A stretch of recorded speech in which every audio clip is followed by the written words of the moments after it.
Alright, Shalom. First and foremost, I want to give all praises, honor, and glory to the Heavenly Father and His only begotten Son, Yahweh, Bahasham, Yahushai, Bahasham, Rachakodash, the honor spin to the apostles and others at Great Millstone, who rule well, and taught us this 100% truth.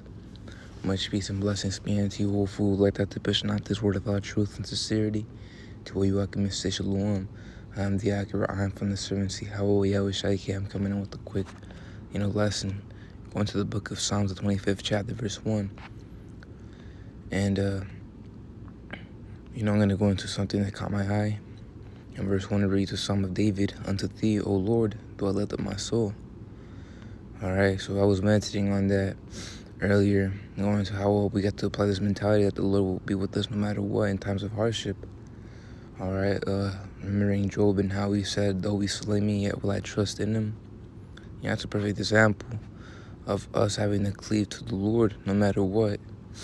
All right, and this really comes in after watching a lesson from one of the Yakim, going into it feels like the Lord forsook us, but really it's just a temptation that we got to overcome. All right, this is the book of Job, because I quoted the precept. The book of Job, chapter 13, verse 15, it reads, though he slay me, yet will I trust in him, but I will maintain my own ways before him. All right, see, because, hey, the Lord's in control of all things, man, and everything is as well at the end of the day. So regardless of us having to go through certain things, we still got to maintain our integrity and, trust in him, or no matter what, right? And verse 16 it reads, he also shall be my salvation. Yeah, because at the end of the day, man, the Lord's going to deliver us. All right, the scripture's going to our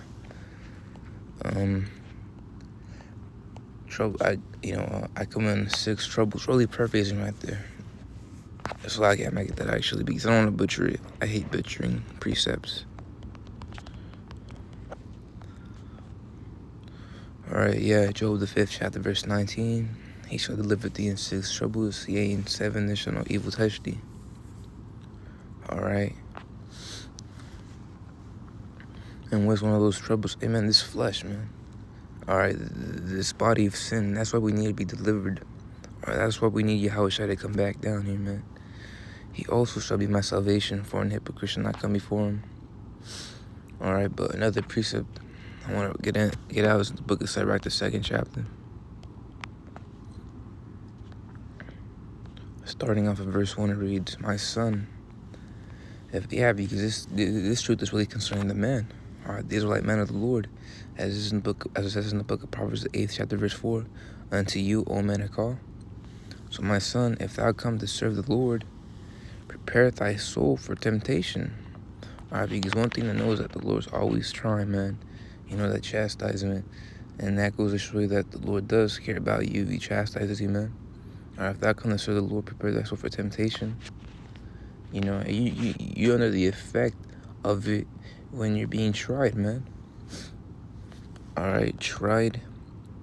Look into that definition for that word tried means. All right, go share it with me.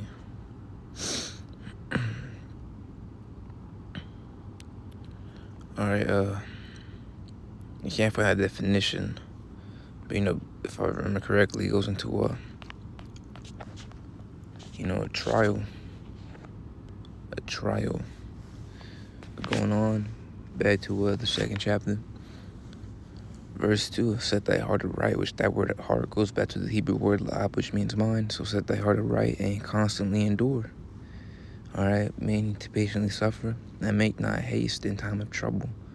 All right, make not haste in time of trouble. All right, you just want to stick firm with the Lord. All right, wisdom and knowledge shall be the stability of thy times. Right. All right, we ultimately deep down we know through the Spirit what to do. In the time of trouble, and calling Yahweh by Shemil Shai, and because really when you look into the scriptures, going to how men begin to call upon the name of the Lord, that was really meant in a sorrowful spirit, man. So for help basically. But going on to verse 4, whatsoever is brought upon thee, All right, take cheerfully and be patient when thou art changed to a low state. All right, also was brought upon thee, take cheerfully and be patient when thou art changed to a low state. Yeah, because again, patience, or really to patiently suffer, is to endure. For gold is tried in the fire and acceptable in the furnace of adversity. Ain't no gold bar crying, mid heat, wanting to, take a break from the heat. Hell no. Hey, they stay in it, man. Of a inanimate object like gold, can gird up the loins of the mind, the loins of their mind. Hey, what about us, man? How much more we? Us that are actually alive, man. So we do the same thing as a gold bar does. But this is the book of 1 Peter, the 1st chapter, verse 13. It reads, "Wherefore gird up the loins of your mind." All right, really, going back to the book of Job, the 30th chapter, when it said gird up that loins, it really meant grab your balls, man.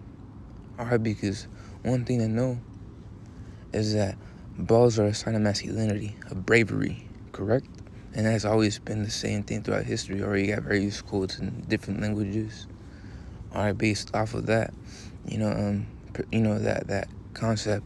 So same thing here in verse 13. Wherefore gird up the loins of your mind. All right, be sober. To basically be brave. Wherefore gird up the loins.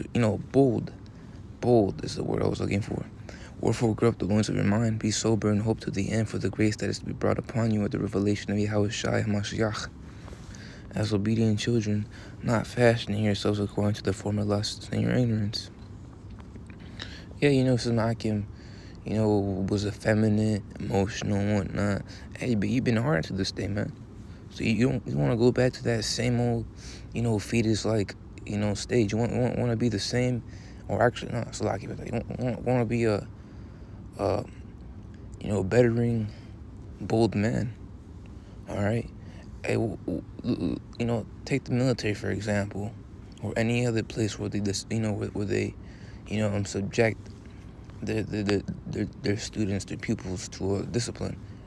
Hey, those same pupils, they get hardened. Some of them came from, an emotional state, but over time, they just started, getting right with the program, and, now they're hardened. It did not. So the same thing with us through the Spirit. And did not the Apostle Peter make the mention and endure hardness as a good soldier? Hell yeah, he did. All right, one thing I know is that the scriptures, there's a scripture for everything that the other Apostle Gabar made mention. Completely relatable. But I'm gonna end it off in the book of James, the 5th chapter. Gonna bring out the example for our forefathers. All right. But it reads in verse 10, James the 5th chapter, verse 10, "Take my brethren, the prophets," all right, i.e. being the prophet Jeremiah, the prophet Isaiah, Yahweh Shai, the great prophet, the disciples like the Apostle Peter, hey, even James himself right here, for our case right now, circa 2023, hey, James, hey, that's a prophet of old right there. A prophet apostle, because, he's called out to teach, man. He's a messenger from the Lord, So take my brethren, the prophets who have spoken in the name of the Lord for an example of suffering, affliction, and patience. All right. Yeah, because, the ones that stick so stiffly for the Lord, hey, they have to go through, all the travail. All right. Luke the 10th chapter, verse 16, he goes into, he that, if I'm mistaken, going to actually, make that out, I don't want to butcher it.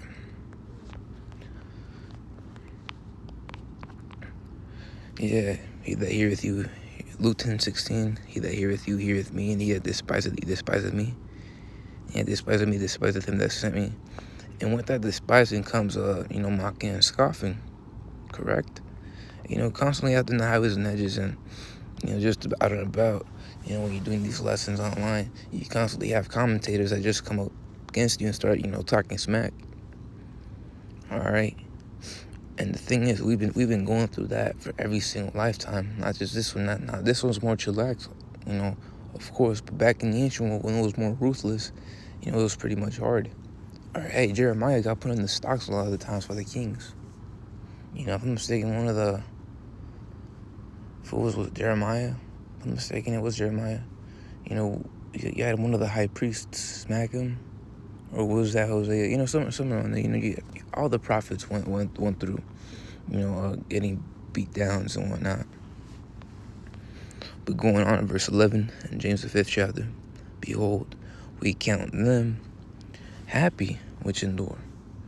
All right, yeah, I can always talk about how, it's a good feeling to suffer for righteousness' sake, but it's a horrible feeling to suffer for wickedness' sake. I'm mistaken, that's also a precept. I forget about that. It's a lie about that. Again, correct me if I'm wrong. There's a precept about that, but it reads, "You have heard of the patience of Job." Yeah, man, Job, he suffered a lot. He lost literally everything, and at the end of the day, his own woman even betrayed him because she said, just curse, God and die. Hell no, man. That goes to show you that the Lord has certainly, departed wisdom from the woman. But it goes on to say, "Yeah, I've heard of the patience of Job, and have seen the end of the Lord." Yeah, so at the end of the day, what happened to Job is that he got manifold. All right, it's like he got 100-fold. He received double of everything that he lost.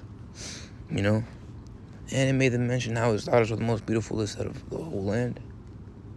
You see? So, the Lord blessed Job, man, and have seen the end of the Lord, that the Lord is very pitiful and of tender mercies. You see?